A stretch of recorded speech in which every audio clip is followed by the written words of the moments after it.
গত 2 দিনে ভারী বৃষ্টি না হওয়ায় ও রোদের কারণে গাইবান্ধায় বন্যার পরিস্থিতির কিছুটা উন্নতি হয়েছে। তবে বন্যা প্লাবিত এলাকাগুলো থেকে পানি নামছে ধীর গতিতে। তিস্তা, ব্রহ্মপুত্র, যমুনা, ঘাঘট ও করতোয়ার পানি কমলেও গাইবান্ধার ফুলছড়ি পয়েন্টে ব্রহ্মপুত্র ও শহরের নিউ ব্রিজ পয়েন্টে ঘাঘট নদের পানি বিপদসীমার ওপর দিয়ে প্রবাহিত হচ্ছে।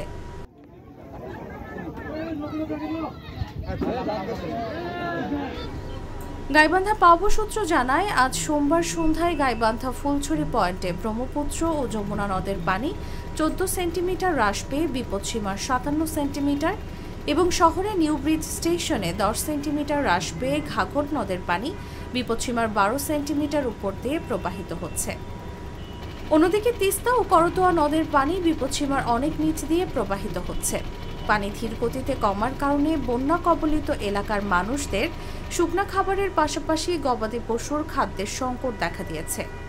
এছাড়া বিশুদ্ধ পানির অভাবে তাদের মাঝে পানিবাহিত রোগে অনেকে আক্রান্ত হয়েছেন। গাইবান্ধা জেলা প্রশাসক নাহিদ রসুল বলেন, জেলার 4টি উপজেলার 26টি ইউনিয়নের প্রায় 39,000 পরিবার পানিবন্দী অবস্থায় আছে। 181টি আশ্রয়ণ কেন্দ্রে বানভাসী অবস্থান করছেন। বানভাসীদের মাঝে শুকনো খাবার, ট্যাবলেট বিতরণ করা হয়েছে। সরকারি ও বেসরকারিভাবে ত্রাণ বিতরণ অব্যাহত আছে বলে জানান তিনি।